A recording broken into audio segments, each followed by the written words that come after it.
আজকে চলে আসলাম গরিবের ৩০০ ফিটে। ৩০০ ফিটে গিয়ে কি কি খেয়েছি এবং আমার কোলে এই কিউট বেবিগুলাকে, সেটাই ভাবছেন তো? জানতে হলে ভিডিওটি শেষ পর্যন্ত দেখতে হবে। আসসালামু আলাইকুম, হ্যালো এভরিওয়ান। আজকে চলে যাচ্ছি আমরা গরিবের ৩০০ ফিটে। আপনারা মনে মনে আবার ভাবছেন তো, এই গরিবের ৩০০ ফিট আবার কোথায়? আর ভাবতে হবে না, জেনে নিন। সেনবাগের ৬ নং কাদিরপুর ইউনিয়নের মইজদিপুর গ্রামে জোরফুল যে রোডটি হয়েছে, খালপাড় বলে সবাই, এটাই হয়েছে আমাদের গ্রামের ৩০০ ফিট। তাই তো আমরা চলে আসলাম ৩০০ ফিটে ঘুরতে। আপনারাও আর দেরি করবেন না, আপনার প্রিয় মানুষটাকে নিয়ে অবশ্যই ৩০০ ফিটে ঘুরে যাবেন। আমরা সাধারণত শহরের ৩০০ ফিটে অনেকের যাওয়া হয় নাই, তাই আমি আপনাদেরকে বলবো, আপনি আর দেরি না করে আপনার প্রিয় মানুষটাকে নিয়ে চলে আসেন গ্রামের ৩০০ ফিটে। হ্যাঁ, এটা আসলে অত্যন্ত সুন্দর। এখানে উপভোগ করার মতোই অনেক কিছু আছে। আপনি চলে আসেন, মুক্ত আকাশের নিচে প্রিয় মানুষকে নিয়ে হাঁটবেন, অনেক ভালো লাগবে। হঠাৎ করে দেখা হয়ে গেল আমার 2 বান্ধবীর সাথে, আমার সেই ছোট্টকালের বান্ধবী এরা। এই যে আমার কোলে কিউট কিউট বেবিগুলা, তাদের দুজনের। এটা হচ্ছে আমার আরেক বান্ধবীর বোন।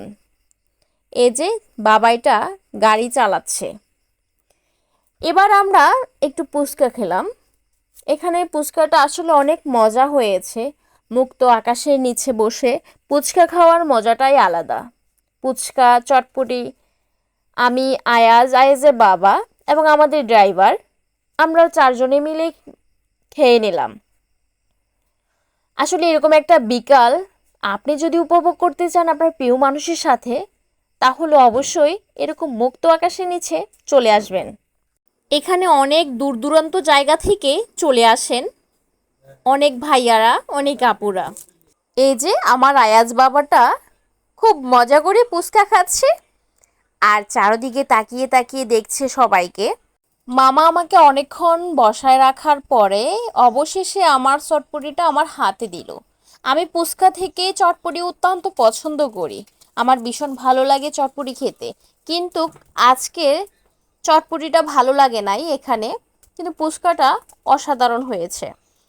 আমার চারপাশে দেখছেন জোড়া পাখিগুলা চলে আসছে মুক্ত আকাশের নিচে ঘুরতে। আপনিও চলে আসেন তাড়াতাড়ি। আমার আয়াজ বাবা পানি খাচ্ছে, সবাই মাশাল্লাহ বলবেন, কারণ আয়াজ বাবা এখন নিজে নিজে খাওয়ার চেষ্টা করে। এবার চলেন আমি আপনাদেরকে চারদিকের পরিবেশটা ঘুরে দেখাই। এটা হচ্ছে রোড, আর রোডের পাশেই ফুচকা, চটপটি, বিভিন্ন আইটেমের নাস্তা এখানে বসে, আর এখানে সবাই ঘুরতে আসে। খাওয়া শেষে আমার আয়াজ আমাকে একটু পানি দিয়েছে, আমি পানি খেয়ে নিলাম আর চারদিকে ঘুরে ঘুরে দেখছি। হঠাৎ করে দেখা হয়ে গেল আমার প্রিয় বান্ধবীদের সাথে। বিগত 4 বছর আগে তাদের সাথে আমার দেখা হয়েছে, এখন আবার 4 বছর পরে তাদের সাথে আমার দেখা হচ্ছে। এটা হচ্ছে আমার বান্ধবী। সবাই ভালো থাকবেন, ভিডিওটি ভালো লাগলে শেয়ার করে দেবেন।